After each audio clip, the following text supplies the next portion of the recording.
I know what you're thinking. You're thinking this video can't be real. Learn reselling with me is so smart. How could he possibly make a mistake?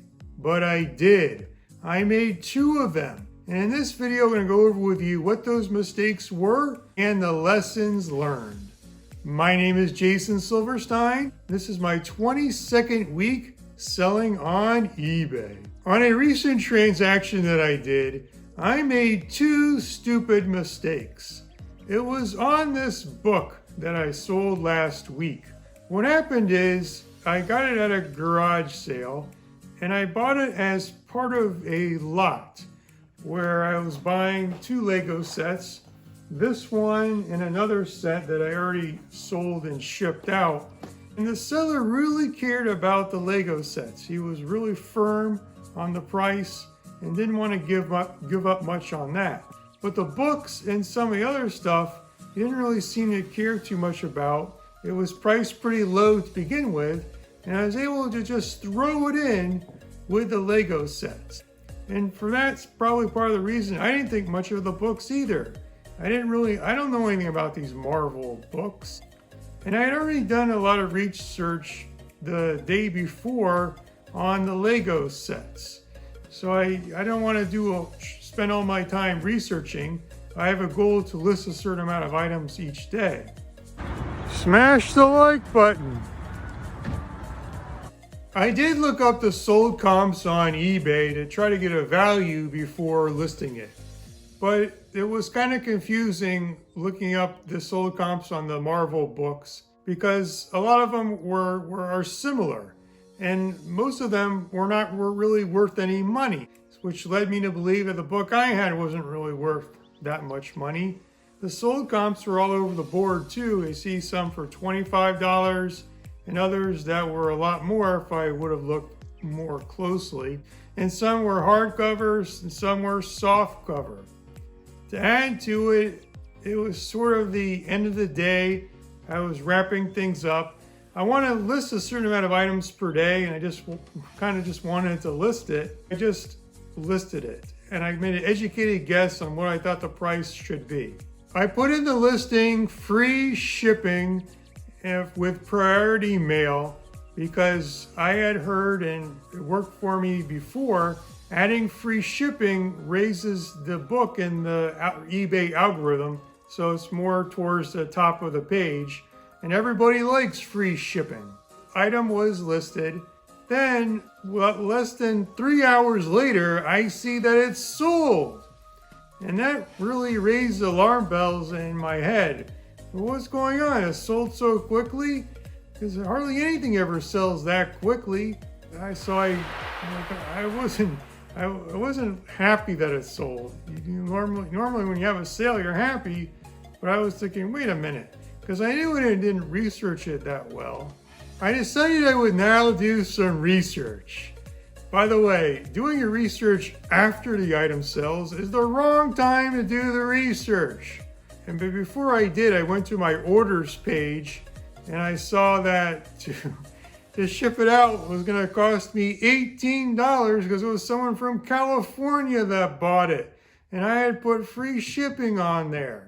Turned out that I overestimated the weight a little bit, so it was more like $16. But still, I really did not have to do that. I didn't have to put on free shipping because of the really low price I had on the book. And I certainly didn't have to do expedited shipping with priority mail. But I had no idea someone from California would be the one buying it. I'll talk more later about the free shipping thing.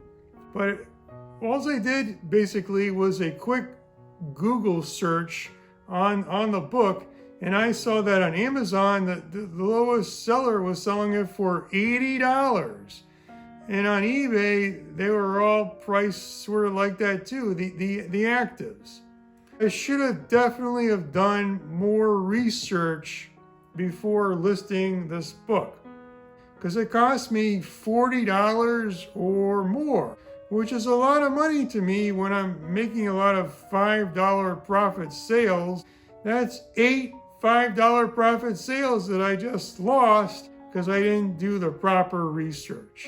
Okay, let's talk about free shipping now. When I first started selling on eBay, I never put down free shipping because I was afraid of it. Then I got comments on my videos, offer free shipping. And I saw other eBay YouTubers saying, put on free shipping. And I know that free shipping does raise your item in the eBay algorithm. And nowadays, if you have a fast handling time, like a 1-day handling time, and you offer expedited shipping, it'll say in your listing, fast and free shipping. No, it'll actually give a number of days. It'll say, this will ship to you in 3 days, or this will ship to you in 4 days. And that's nice. It gives you a big leg up. There's some things you need to do, though, before listing the item if you're going to offer free shipping. The first thing you want to do is you want to take the box that you're going to ship it at and find the measurements, because you want to put that in the eBay shipping calculator. So let's say I sold this Lego thing, and I know the Lego thing in this box will be 2 pounds.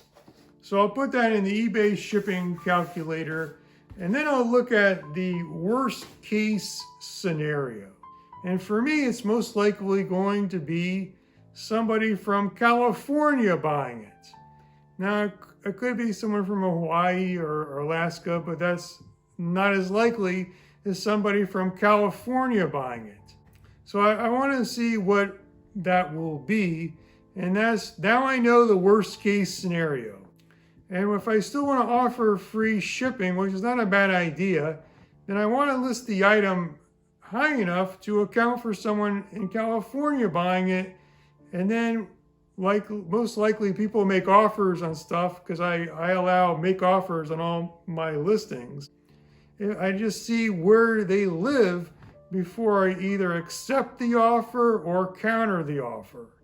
The 2 mistakes I made were underpricing the item because I didn't do enough research, and then offering free shipping because I didn't look into what would be the worst case scenario when the item sells.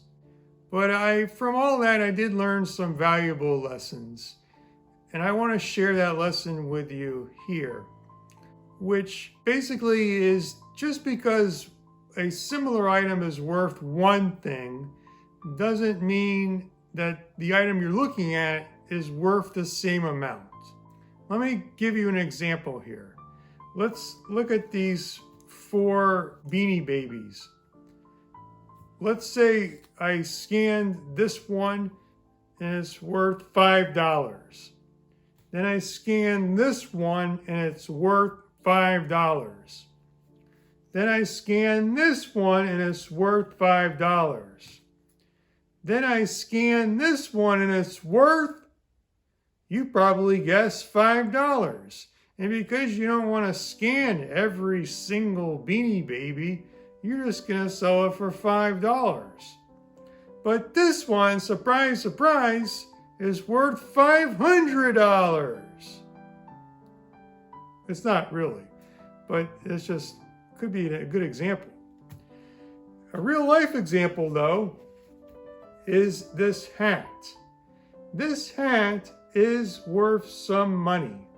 And did you know that? You might not have unless you're an experienced reseller. I certainly wouldn't know that. The only reason why I know it is because I saw some eBay YouTuber or an Instagram who sold a hat like this and said it was worth money. That's the only reason why I knew. This hat is worth money. But a couple of weeks ago, I saw another hat with a John Deere emblem that wasn't worth anything. And that was because it had the John Deere emblem, but then it had an advertisement on the hat also. So it wasn't worth anything. If I just said, okay, that hat's not worth anything, so this hat's not worth anything, I would have really missed out. The point I'm trying to make is on that Marvel book, the seller probably didn't think it was worth much because most of those books aren't worth much. And I thought it wasn't worth much because most of those books aren't worth much, but that book was. And this Squishmallow is just worth the normal amount of Squishmallows. But what I sold a few weeks ago, the green and black Halloween Squishmallow, was worth $35.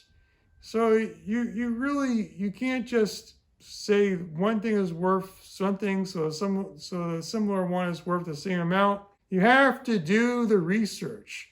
And that's the difference between a reseller that makes money and a reseller that doesn't.